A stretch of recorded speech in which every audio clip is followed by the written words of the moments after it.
Sir, reaction lang din sa sona ni Presidente, ano po masasabi niyo? Well, unang-una, I like the tone, yung blunt honesty, di ba? Sa midterm kasi napaka-importante, kung may mali, makorek. So, tendency parate is ipagyabang kung anong nagawa. And of course, he has to say na may nagawa.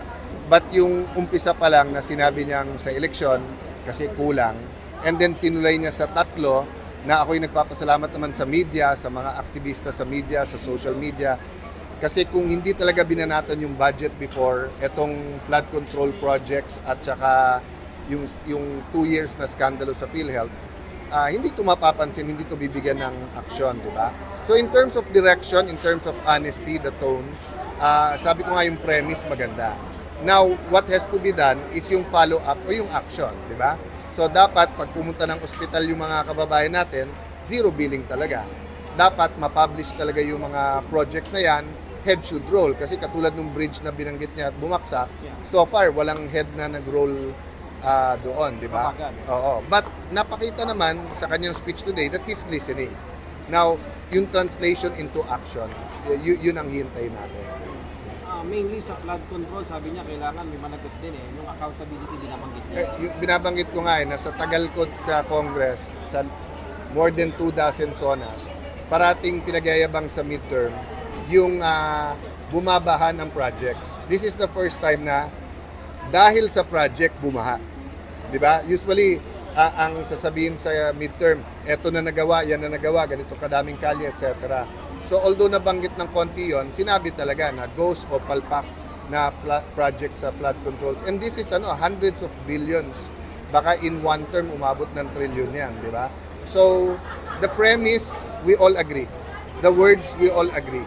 So we're waiting for the conclusion and the action, which we'll see in the next few months. Senator, the President has raised the possibility of a reenacted budget. Do you think may pagkukulang ba ang Senado at ang Kamara sa GAB?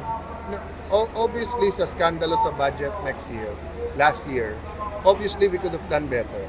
Di ba? Wala naman natuwa sa budget last year. Let's just be honest about that. Di ba? Last 2 years, yung ginagawa sa PhilHealth, wala rin natuwa doon.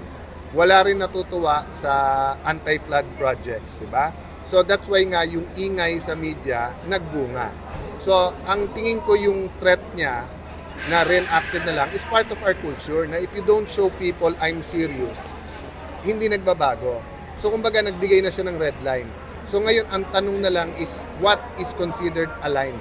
Kasi hindi naman pwedeng ipasa namin ang budget na walang scrutiny or walang amendments, di ba? Pero kung i-amend mo tapos hindi aligned, yun yung threat niya na i-re-reenact na lang natin.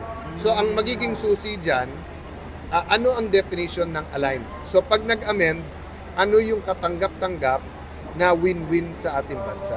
Sir, overall, anong grado mo doon sa sona ni Pangulo? Na-cover ba? Solve ka ba? For me, very high because of the tone, the honesty, and the direction. But as far as the SONA, as far as the speech, as far as communicating to his government, na this is what I want to do. Now, ang problema yung action. Mangyayari ba? Abangan natin yan in the next few months. And ano yung mga hindi nabanggit na gusto mo sanang narinig?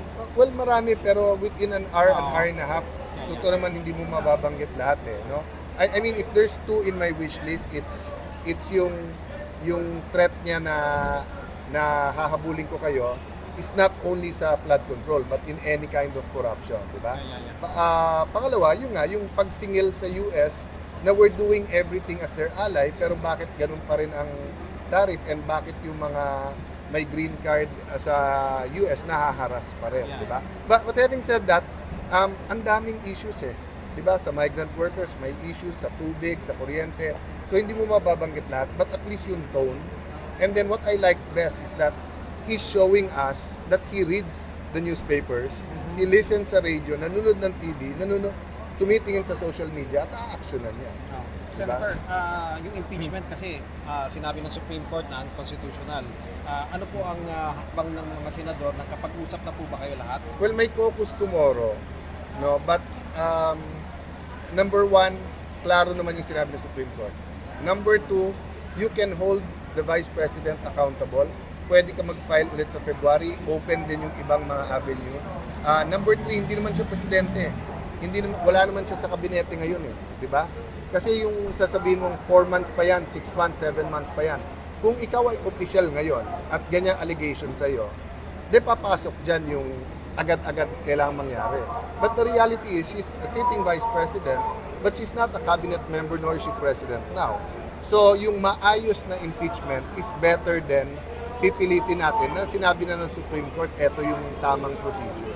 But sir, under the Constitution, sorry lang, once na nag-convene na nga ang impeachment court, kayo na lang po ang may authority na mag-decide sa lahat ng impeachment cases. Yes, but klaro kasi sinabi ng Supreme Court, void ab initio. Pero mali daw So po, from the start. pero sa mali daw po nakaangkla yung desisyon ng Korte Suprema, ang argument ng House.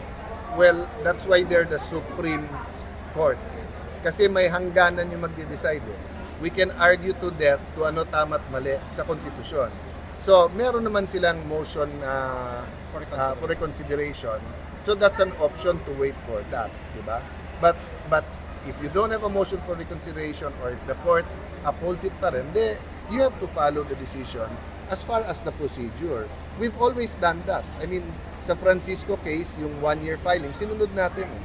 Di ba? So, pag hindi mo sinunod ngayon, you'll be unnecessarily courting a constitutional crisis. But some groups are saying, okay na lang ba na palagpasin po at hindi makita yung mga ebidensya against this 600 Hindi nga pinapalampas billion. dahil pwede mo nga i-file ng maayos. Diba? Walang katapusan yung argument both sides. Diba? That's why it's better na Supreme Court. Can you imagine kung nag-ano na kami, nag-hearing na kami, tapos afterwards saka sinabing unconstitutional. Yeah. Thank you po. Maraming po salamat. God bless.